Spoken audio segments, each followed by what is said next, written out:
ಮಠದ ಆವರಣದಲ್ಲೇ ಸ್ವಾಮೀಜಿ ಮಸಾಜ್ ಬೆತ್ತಲೆ ಸ್ನಾನ ಮಠವನ್ನೇ massage parlour ಮಾಡಿಕೊಂಡಿದ್ದಾರೆ ಸ್ವಾಮೀಜಿಯವರು। ಸ್ವಾಮೀಜಿ ಅಂದ್ರೆ ನಮಗೆ ಒಂದು ಗೌರವ ಬರುತ್ತೆ, ಆದರೆ ಈ ರೀತಿಯಾಗಿ ಮಠದ ಆವರಣವನ್ನೇ ಸ್ವಾಮೀಜಿ ಮಸಾಜ್ ಪಾರ್ಲರ್ ಮಾಡಿಕೊಂಡಿದ್ದಾರೆ, ಬೆತ್ತಲೆ ಸ್ನಾನ ಮಾಡಿದ್ದಾರೆ, ಮಠವನ್ನ ಮಸಾಜ್ ಪಾರ್ಲರ್ ಆಗಿ ಕನ್ವರ್ಟ್ ಮಾಡಿಕೊಂಡಿದ್ದಾರೆ ಸ್ವಾಮೀಜಿಯವರು। ಶಿವಾನಂದ ಮಠದ ಸ್ವಾಮೀಜಿ ವಿರುದ್ಧ ಗ್ರಾಮಸ್ಥರು ಆಕ್ರೋಶವನ್ನ ವ್ಯಕ್ತಪಡಿಸ್ತಾ ಇದ್ದಾರೆ।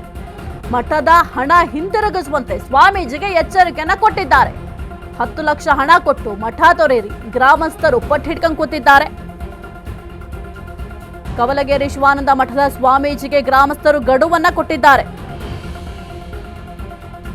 ಸದ್ಯ ಮಠ ತೊರೆದು ಅಜ್ಞಾತ ಸ್ಥಳದಲ್ಲಿದ್ದಾರೆ।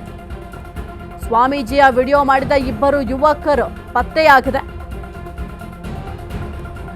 ಮಠದ ಆವರಣದಲ್ಲೇ ಸ್ವಾಮೀಜಿ ಮಸಾಜ್ ಮಾಡಿಸ್ಕೊಂಡಿದ್ದಾರೆ, ಬೆತ್ತಲೆ ಸ್ನಾನ ಮಾಡಿದ್ದಾರೆ, ಮಠವನ್ನೇ ಮಸಾಜ್ ಪಾರ್ಲರ್ ಮಾಡ್ಕೊಂಡಿದ್ದಾರೆ ಸ್ವಾಮೀಜಿ ಅಂತಂದ್ರೆ ಬೇರೆಯವ್ರಿಗೆ ಬುದ್ಧಿ ಹೇಳಬೇಕು, ಜೊತೆಗೆ ಸ್ವಾಮೀಜಿ ಅಂದ್ರೆ ನಮಗೆ ಒಂದು ದೈವಿಕವಾದ ಭಾವನೆ ಬರುತ್ತೆ, ಅವರಿಗೆ ಗೌರವವನ್ನ ಸಲ್ಲಿಕೆ ಮಾಡ್ತಾರೆ। ಪ್ರತಿಯೊಬ್ಬರು ಕೂಡ ಸ್ವಾಮೀಜಿ ಅಂದ ತಕ್ಷಣ ಕೈ ಮುಗಿತಾರೆ, ಯಾಕೆ ಅಂತಂದ್ರೆ ಅವರ ಮೇಲೆ ಅಪಾರವಾದಂತಹ ಗೌರವ ಇರುತ್ತೆ।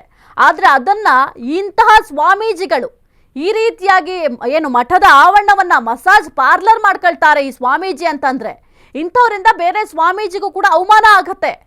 ಬೇರೆ ಸ್ವಾಮೀಜಿಗಳು ಬಂದ್ರೆ ನಾವು ಹೆಂಗ್ ರೆಸ್ಪೆಕ್ಟ್ ಮಾಡಬೇಕು ಅಂತ ಜನಸಾಮಾನ್ಯರು ಯೋಚನೆ ಮಾಡ್ತಾರೆ।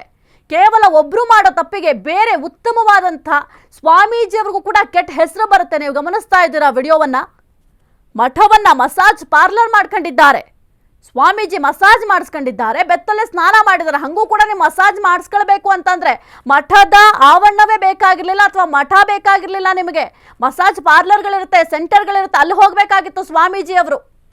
ಎಷ್ಟೋ ಸ್ವಾಮೀಜಿಗಳಿಗೆ ಇದು ಅಗೌರವ ತೋರಿಸಿದಂತಾಗತ್ತೆ।